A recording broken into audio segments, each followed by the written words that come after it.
Hi, it's John, and welcome to the channel, 4:57 a.m. I hope you're having a great start to your Saturday, October the 18th. Great start to your weekend as well. I tip my big blue mug of coffee to you. I hope you have a great weekend. I want to get right to the heart of the matter with this by asking two questions, which I'll answer in just a moment. Are you aware that Mark Carney, the Liberal Party, and the Government of Canada just voted in favor of another carbon tax on you? And do you know who stopped it from happening? You're going to love this. So on the screen right now, you can see two words.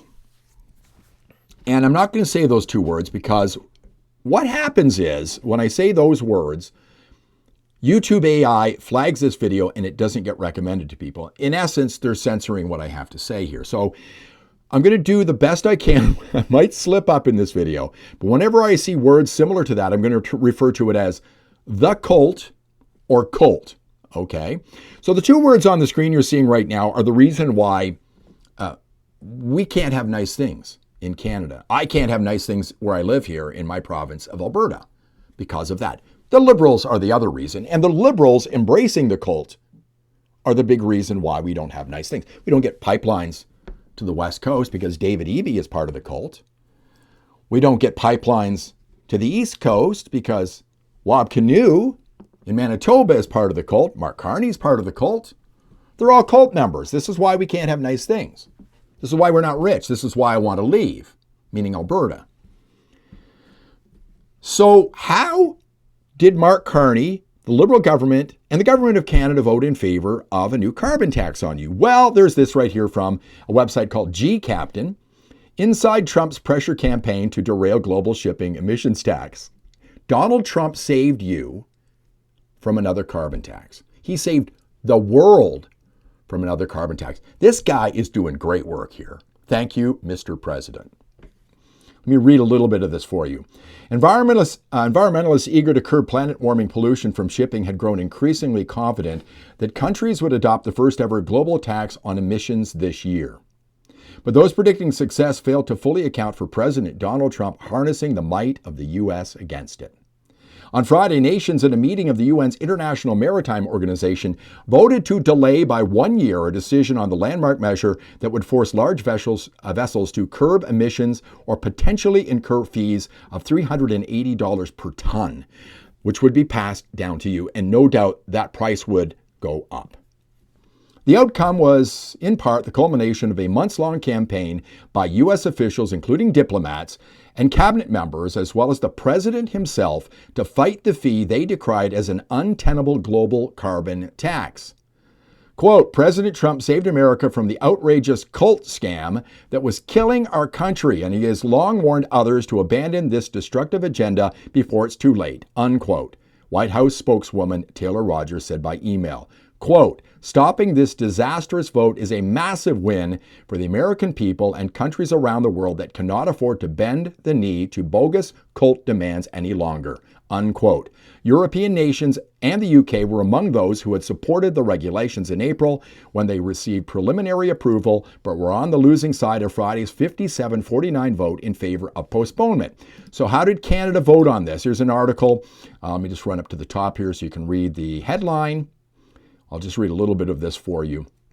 Global News. A spokesperson for Transport Canada told Global News on Thursday that the government was supportive of the regulations, but did not address concerns about potential U.S. retaliation amid Canada's trade and security negotiations with the Trump administration. Quote, as a founding member of the International Maritime Organization, Canada is working with the international partners to advance cult action in the international shipping sector, unquote, spokesperson Hikam Ayoun said in a statement. The government of Canada has and will continue to work closely with the United States on marine shipping. So basically, Trump said, impose this on shipping and there'll be more tariffs. So he saved us from a carbon tax. This is what he put, I think this is on True Social, what he wrote. I'm outraged that the International Maritime Organization is voting in London this week to pass a global carbon tax. The United States will not stand for this global green new scam tax on shipping and will not adhere to it in any way, shape, or form. We will not tolerate increased prices on American consumers or the creation of a green new scam bureaucracy to spend your money on their green dreams. Stand with the United States and vote no in London tomorrow, and they voted no. at least for the next year. And what you need to understand here is that we're going to get more of this in Canada. I've seen this coming for a long time. You've seen this coming a long time. Here's the man right here that was the cult envoy for the United Nations. Pretend they're not there. Canada won't submit to new cult targets, but won't commit to meeting them either. I want to read a little bit of this for you. A closer look at how Carney, the two-time central banker turned one-time cult envoy for the United Nations, plans to balance reducing emissions while attracting private sector cash to help transform Canada into an energy superpower, may be clearer once he unveils his promised cult competitiveness strategy. Expected to be released as soon as next week, the document is not expected to be overly detailed. Rather, it is expected to highlight several parts of that strategy, including carbon pricing for industries known by its technical name of the output-based pricing system, which the Liberals campaigned on strengthening. Clean power is expected to form another part of that strategy, with investment tax credits being another possible plank. So you're going to get a lot more of the cult from this government. It is coming, folks.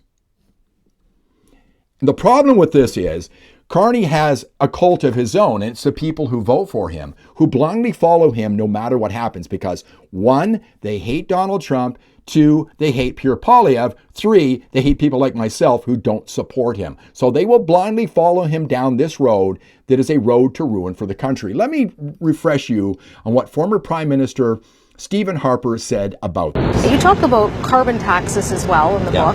You're very critical of them. I am. And you don't think that they can work. Is there ever such a thing as a conservative carbon tax? No. A carbon tax is not an environmental policy. I said this when I was in office, I'll say it again. Carbon tax is not an environmental policy. A carbon tax is a revenue policy. People who want carbon taxes want money for the government. The level of carbon tax you would have to actually have impact on usage of fuels and emissions would be astronomically high. In fact, what appeals to a carbon tax for all politicians, left, right, and center, is that a carbon tax isn't going to affect behavior, and therefore the revenue stream from it is going to be very reliable, and it's going to be reliable over time. And as you know, my conservatism, and I strong view that conservatives have to be tax cutters and certainly never tax hikers, and a carbon tax is just a tax hike. And frankly, I say don't comment a lot on the current government, but we all know that the current government wants a carbon tax because it can't raise the GST, and this is a backdoor way of raising the GST. And I'm pleased to see in Canada that more and more people in various provinces are figuring this out. So I think that was done when Trudeau was still the prime minister, but he talks about changing behavior. That's what they want to do with you. They jack up prices on gas so you won't drive as much. That's what the Liberals want. They tell you you can't drive gas-powered vehicles anymore. That's why they put in an EV mandate, which will come back eventually. Okay, so I think this is great. Waking up this morning, we need to thank Donald Trump for saving us from another carbon tax in this country that the Carney government is fully in favor of. He said many times before that carbon taxes are too low. I'm not going to play the clip for you. I got a half a dozen of them where he says that. The cult is about people who live large telling the rest of us how to live small. That's my quote.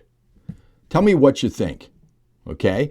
If you like the video, give it a thumbs up, subscribe to the channel, ring the bell for notifications, and I will see you in the next one. Have a great weekend.